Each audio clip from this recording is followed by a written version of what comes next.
গণি দি আজিৰ এটা দুটা দিন জ্ঞান যজ্ঞ, এইটো জ্ঞান যজ্ঞ বুলি কৈছে। আটাইতকৈ শ্ৰেষ্ঠ যজ্ঞ, শ্ৰেষ্ঠতম যজ্ঞটোৱে হৈছে জ্ঞান যজ্ঞ। এনে যজ্ঞ বহুত আছে, বাজপেয়ী যজ্ঞ, ৰাজসূয় যজ্ঞ, অশ্বমেধ যজ্ঞ, এনেকৈ যজ্ঞ অনেক আছে। কিন্তু আজি যিটো যজ্ঞ কৰিছোঁ, আজি যিটো যজ্ঞ আমি পালন কৰিছোঁ, সেই যজ্ঞটোক জ্ঞান যজ্ঞ বুলি কৈছে।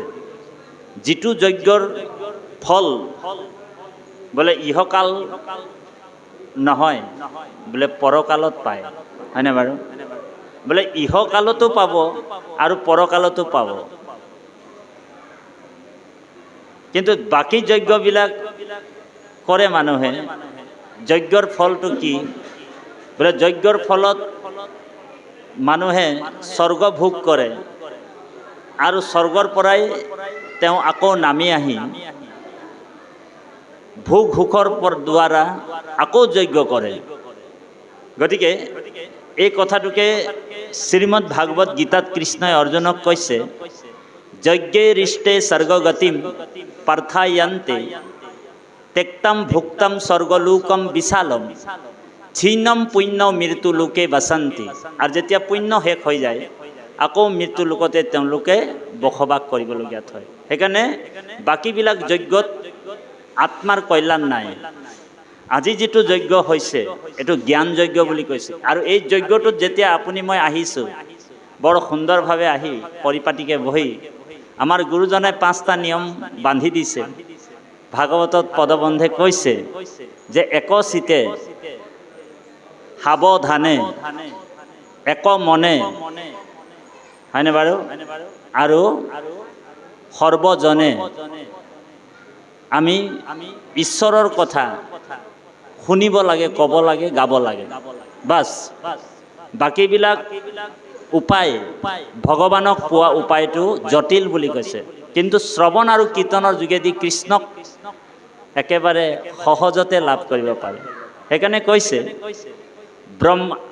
পূৰ্বতে ব্ৰহ্মায়ে একচিতে 3বাৰ বিচাৰি পাইলেক এহি মানে সাৰ। বাকীবিলাক সাধনত মনুষ্যই কৰাটো বহুত জটিল। আমাৰ বাপজনে কৈ গ'ল যে যাগ যজ্ঞ পূজা পাতল কৰাৰ পিছত, বহুত বছৰ কৰাৰ পিছতো, হয়তো এটা জনম পাৰ হোৱাৰ পিছতো, বোলে 2টা জনম পাৰ হোৱাৰ পিছতো, কিন্তু ভগৱন্তক যে পাব সেইটো কোনো গ্যাৰাণ্টি নাই। কিন্তু এই যে ভাগৱত শ্ৰৱণ কীৰ্তনৰ যোগেদি ভগৱানক একেবাৰে সহজে পায়, এই কথাটোকে ব্ৰহ্মাই 3বাৰ বেদখনক প্ৰমাণ কৰি পাইছে। এই ৰাম পূৰ্বতে ব্ৰহ্মাই একচিতে 3বাৰ বিচাৰি পাইলে মানে এহি মানে সাৰ।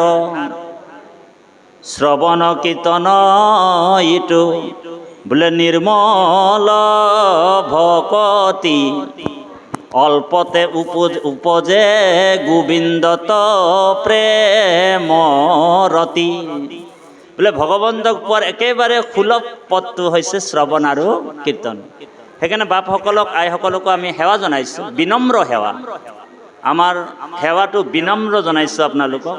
আপোনালোক ভাগৱত বোলে আজি গেদাবৰী 2 নম্বৰ নামঘৰত পাতিছে, বোলে ইয়াতেই নহয়, আৰু ওচৰে পাজৰে ক'ৰবাত গাঁৱত যদি আপোনালোক আমি ভাগৱতৰ কথা শুনিবলৈ যাওঁ, এটা পৰিৱেশ সৃষ্টি কৰি আমি ভাগৱতৰ কথা শুনিবলৈ যত্ন কৰিব লাগিব।